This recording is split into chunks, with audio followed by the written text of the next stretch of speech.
Fala, seus mal diagramados! Há figuras muito poderosas no Brasil que não precisam ocupar cargo nenhum para influenciar a política. Muitos de nós vivemos em bolhas de isolamento, mas acreditem, ainda hoje tem milhões de cidadãos que acompanham diariamente os canais abertos de TV e confiam no que dizem figuras pitorescas como Siqueira Júnior, Datena, Luiz Bate e Ratinho. Esse último é o mais poderoso de todos. O cara é dono de um império de R$500 bilhão, com tentáculos em diversas áreas e estados, e conseguiu emplacar até o próprio filho como governador do Paraná. Em público, no entanto, o seu personagem é de tiozão carismático, apresentador de um programa bizarro que honestamente nunca compreendi como alguém consegue acompanhar do início ao fim sem ter uma vertigem com a quantidade exagerada de sonoplastia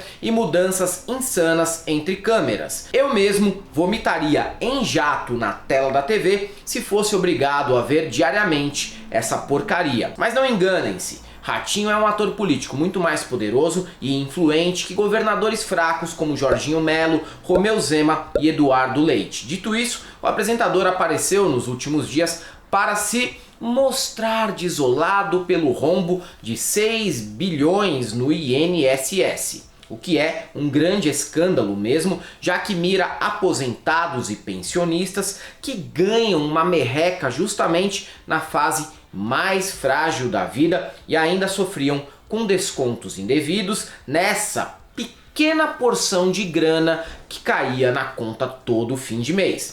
Roubaram a continha daqueles coitadinhos que já recebem uma mínima aposentadoria. Roubaram dentro do governo. E não vai acontecer nada com eles. Essa é minha tristeza. A questão é que Ratinho não tem moral nenhuma para criticar. As empresas da família Little Mouse devem 80 milhões ao fisco. O calote na União tem origem em 3 companhias. Agropastoril Café do Bule Limitada, que deve 78 milhões, Agropecuária ACB, que deve 706 mil, e Massa Comunicação e Marcas, que deve 663 mil. As 2 primeiras empresas têm sede no Paraná e a última no Rio Grande do Sul. Calotear o Estado é regra entre os mais ricos, já que isso dificilmente vai resultar em qualquer tipo de punição que possa vir a prejudicar os negócios. O mais provável é que essas dívidas sejam renegociadas com facilidades que nós não encontraríamos nem no feirão limpa-nome. Só que não para por aí, ninguém fica tão rico assim sendo apenas sonegador. É preciso também explorar a mão de obra do trabalhador e oferecer vagas arrombadas baseadas em precariedade digna da era pré-industrial. Em 2016, o apresentador foi condenado pela Justiça do Trabalho por descumprimento de normas de saúde e segurança do trabalho. As irregularidades foram encontradas em sua usina em Minas Gerais. O Ministério Público do Trabalho afirmou que cerca de 200 trabalhadores rurais estavam em situação precária, o que levou à condenação. Apesar da condenação não ser por trabalho análogo à escravidão, o termo precário é uma definição bastante subjetiva, e eu imagino como era o cotidiano desses coitados que trabalhavam numa usina para que se chegasse à condenação de uma figura tão conhecida assim. Isso sem contar que o apresentador também já defendeu que o Brasil seguisse o modelo de Singapura e eliminasse moradores de rua e a população carcerária com fuzilamento, além de ter sido um fervoroso apoiador do governo anterior e da volta dos homens de botões dourados para botar ordem na casa. No vídeo de Ratinho, que é um sucesso no zap dos tiozões, é preciso ressaltar que ele critica a fraude de uma forma genérica, sem dar nome aos bois, mas deixando no ar uma certa insinuação de responsabilizar o atual governo. Como todo cidadão dissimulado, Ratinho não recorda em nenhum momento que esse esquema começa ainda no governo Temer é mantido no mandato do Bolsonaro e só é investigado durante o governo Lula. Veja, o procurador-chefe do INSS, Virgílio Ribeiro de Oliveira Filho, que embolsou 12 milhões, foi indicado por Bruno Bianco, o Mickey da Previdência, que depois virou o AGU. Sim, com aquela vozinha de personagem da Disney e cara de paga-lanche da universidade, ele nomeou o maior bandido do INSS.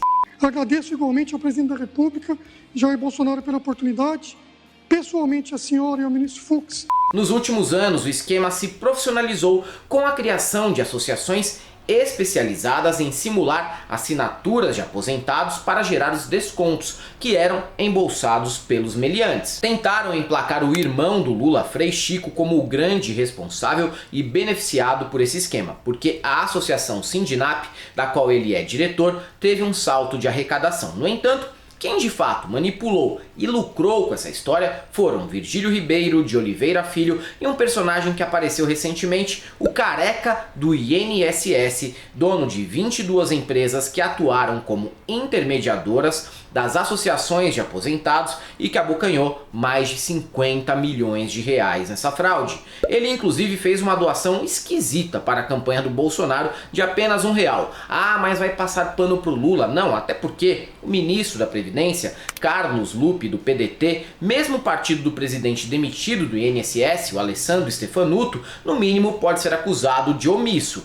Diz ele que foi informado sobre os desvios ainda em 2023, mas aguardou um ano antes de começar as investigações. O motivo ele não explica, mas no papel de ministro, se você recebe uma denúncia, teu dever é mandar investigar o mais breve possível e não só depois de um ano. Com mais essa idiotice do governo, Nicolas Ferreira anunciou que gravará um vídeo sobre o assunto. Podem aguardar, que será baseado apenas nas questões ligadas ao irmão do Lula e a Carlos Lumpen. Anotem e me cobrem depois. O deputado jamais vai citar que o escândalo atravessou 3 governos e foi protegido durante o mandato do mito. E pior, batendo a carteira de quem não tem, que aí sim é um crime que deveria ser punido com fuzilamento, que Ratinho defende apenas para mendigo e vapor do tráfico.